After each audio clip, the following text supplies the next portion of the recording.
Bonjour à tous, il a fait ses premiers pas professionnels chez L'Oréal, mais a réalisé presque toute sa carrière dans le secteur de l'optique. Ancien directeur général des lunettes Nina Ricci, ancien directeur France du groupe Safilo.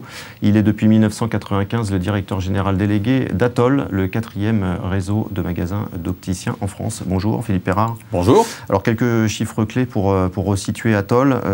10 ans de croissance ininterrompue. Plus de 800 magasins aujourd'hui en France, c'est bien ça? Enfin, même, je dirais 20 ans de croissance ininterrompue. 20 ans, un peu plus de 20. Mes fiches n'étaient pas tout à fait à jour. L'année 2015 a démarré correctement sur la même tendance que les années précédentes? Alors, on a un petit tassement d'activité comme beaucoup d'acteurs en France, mais par rapport à un marché qui va se situer à -3, -4, on est en surperformance puisqu'on a une chute d'activité simplement d'1%. 1%. L'actualité des dernières semaines, derniers mois même, ça a été la loi Macron, pour vous aussi. On a vu Atoll monter au créneau, comme un certain nombre de groupes coopératifs, à propos d'un amendement, l'amendement Brotte, qui est un peu technique, mais on va essayer d'expliquer en phrases simples. Cet amendement consistait à plafonner la durée d'affiliation au sein d'un groupe coopératif, plafonné à 9 années, 9 ans. Il a été retiré finalement, cet amendement. C'est le fruit de votre combat. Vous avez réussi à convaincre le ministre de l'économie? Il est évident que dans le monde coopératif, on est ce qu'on appelle des capitalismes patients. Et donc, on aime le temps long. De ce fait, quand on fait des investissements, notamment industriels, sur des plateformes logistiques, plateformes industrielles, on a besoin que ces amortissements puissent être amortis sur du temps. Or, la réduction, je dirais, drastique de la durée des contrats mettait en péril une bonne partie de notre activité. C'est définitivement écarté, ce risque-là? Le risque est écarté. Il reste encore quelques petites problématiques techniques sur la durée de tous les contrats ou protocoles que peuvent porter les associés avec la coopérative. Mais j'espère que l'esprit de la loi, puisque c'est ça qui est important, sera respecté à la lettre dans l'exécution de toutes les dispositions. Chez Atoll, quelle est la durée moyenne d'affiliation, la règle de base pour quelqu'un qui adhère à votre coopérative? Je dirais qu'il rentre chez nous et puis il en sort lorsqu'il réalise son projet professionnel en le revendant pour partir à la retraite. Mais donc, en général, c'est quoi? Ce sont des contrats d'1 an renouvelables?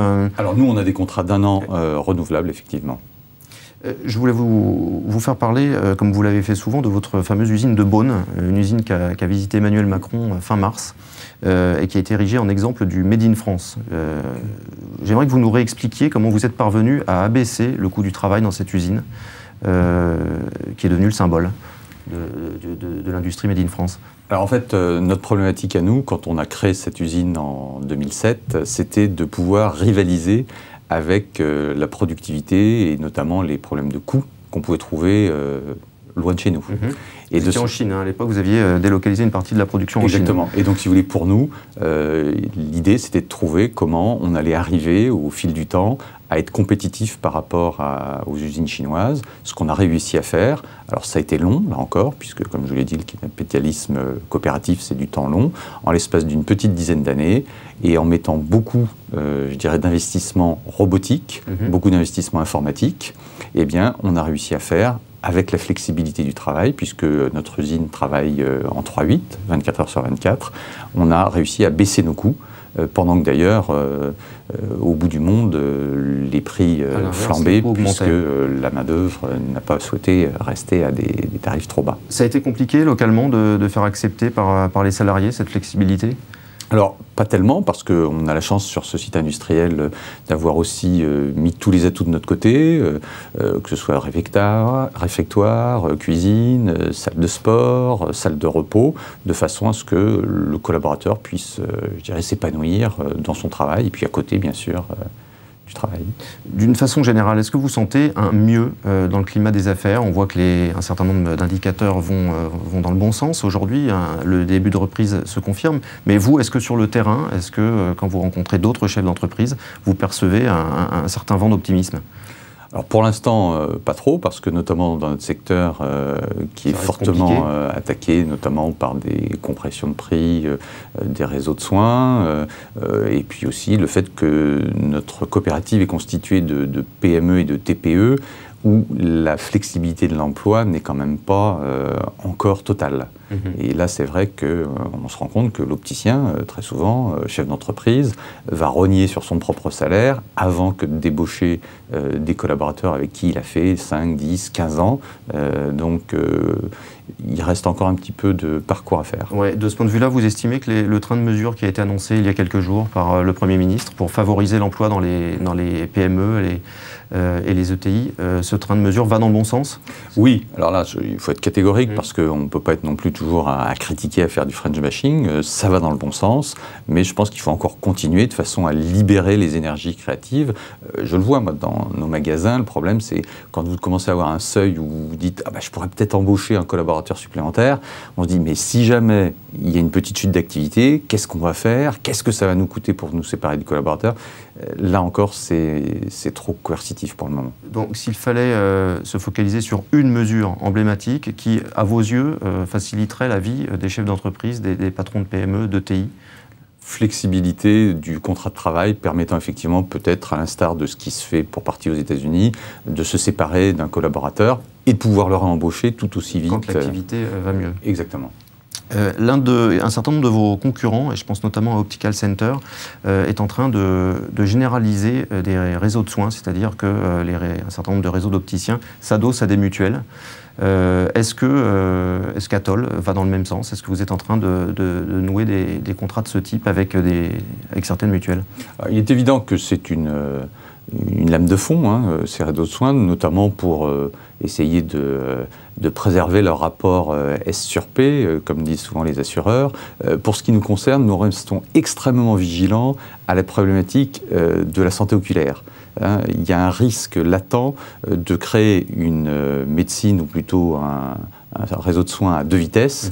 D'un côté, ceux qui vont être dans des réseaux avec des prix compressés et des produits et services qui ne seront pas à la hauteur, et de l'autre côté, et c'est plutôt notre philosophie chez Atoll, association des techniciens en optique lunetterie, de faire du service premium, de qualité et qui dure. Oui, donc pas de low cost chez Atoll. On préfère effectivement les produits locaux aux produits low cost. J'aimerais que nous disions un mot de l'innovation, puisque Atoll a reçu récemment un prix pour des lunettes connectées géolocalisables. Alors, je veux dire que j'ai un peu de mal à saisir l'intérêt de lunettes géolocalisables. Alors vous êtes un petit peu jeune encore, mais vous allez voir, dès lors que vous serez obligé de chausser des lunettes, et là effectivement je porte sur le nez les fameuses lunettes TU, oui. Par rapport à cela, vous n'en avez pas besoin en permanence lorsque vous êtes jeune presbyte, donc forcément vous prenez vos lunettes, vous les mettez dans votre poche, vous les mettez sur votre bureau, vous les mettez dans le salon, vous les mettez etc. Et je dirais que les concitoyens, ou l'étude des concitoyens qui sont autour de moi, m'a interpellé sur le fait que souvent on les perdait, on ne savait pas où on les avait mis. Ouais. Et donc, si vous voulez, c'est là que j'ai eu cette idée de dire, finalement, il faut essayer de faire en sorte qu'on puisse retrouver ses lunettes avec son smartphone. Et puis, c'est comme ça qu'on a développé ce produit qui va sortir d'ici quelques semaines, avec la possibilité, avec le smartphone, de savoir où on a oublié la lunette et ensuite on l'a fait biper, on l'a fait clignoter. Et réciproquement, sur ma lunette, j'ai un petit bouton qui me permet, parce qu'on est aussi tous tête en l'air, de pouvoir rappeler mon téléphone, quand bien même il serait sur la position silencieuse. C'est une première, ça. C'est une première mondiale.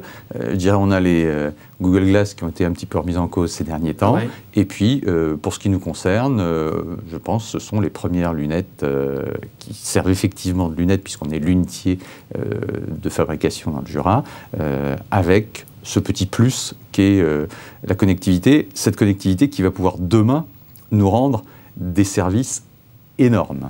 Elles sont fabriquées en France, ces lunettes? Bien sûr, oui. Tout est chez nous estampillé Origine France Garantie. Pour ce qui concerne le socle de cette lunette, c'est bien sûr dans la vallée jurassienne de Moret. Et pour ce qui concerne toute l'électronique embarquée, on est allé chez nos amis bretons à Lannion. Donc du 100% français. Elles seront commercialisées à partir de quand? À partir de fin août, elles seront dans tous les magasins Atoll.